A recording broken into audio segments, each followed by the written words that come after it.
let's look at the fourth sorting and searching problem, concert tickets. So what's going on here? We have n tickets.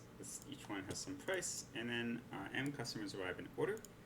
Every customer says how much he's willing to pay, and they get the biggest ticket that costs less than or equal to, or they might not get any ticket at all if they bid too low.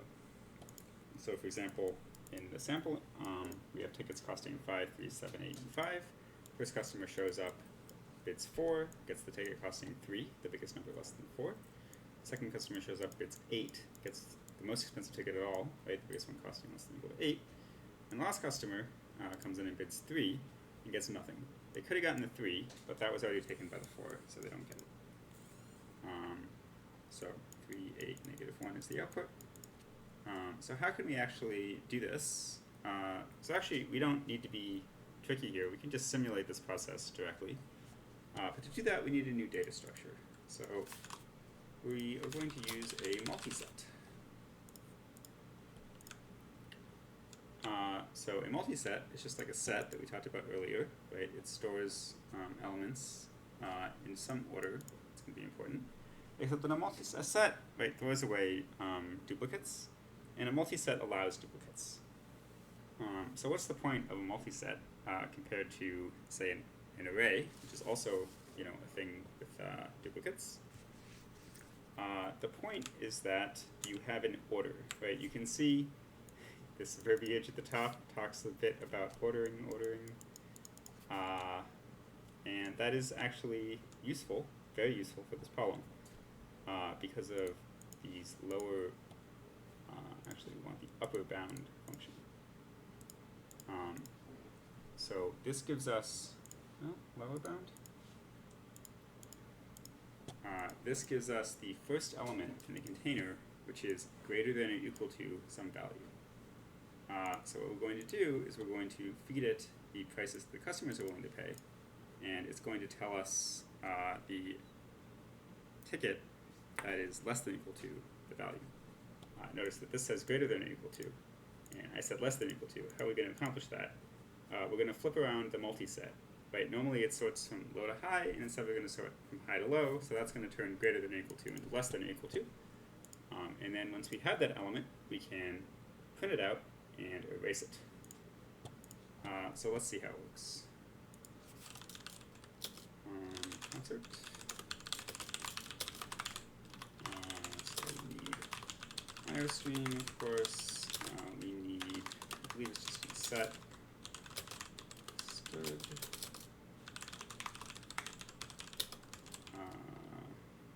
What is it? N and M, sure. And tickets and customers. Multiset. Okay. Price. Insert P. Each customer.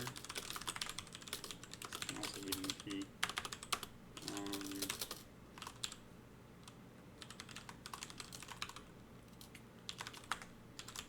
So I said we were going to flip the order. How do we do that?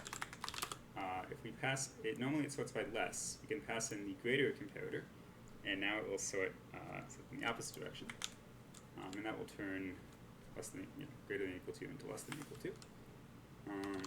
Okay, so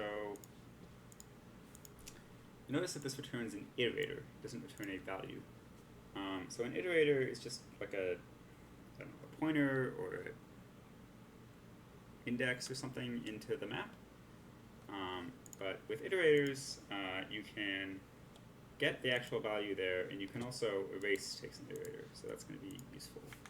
And also, if it doesn't find anything, it will return a.end.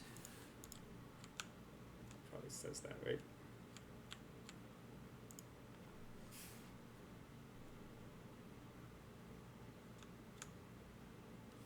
Yeah, multiset end.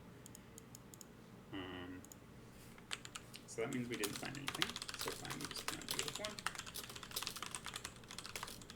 Otherwise, we can print the value of the iterator, which is star it, and we can also erase that value because we can't reuse that ticket again. And that's it, actually. Right, we're printing out the answers as we go, so we don't need to do anything at the end. Do need to read in N and N. That is a fair point.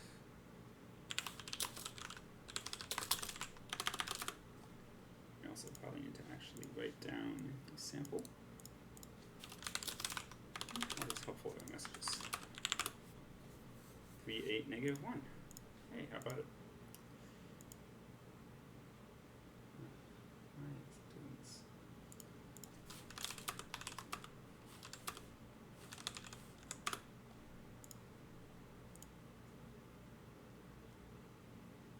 Okay, so that's it.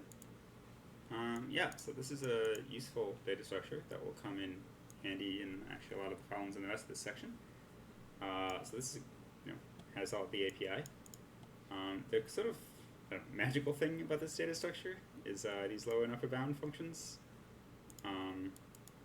These are like the main things that actually take advantage of the fact that it's sorted, and they can, I don't know, kind of like do a binary search for you quickly, and also, yeah, sort of maintain the ordering on insert and delete.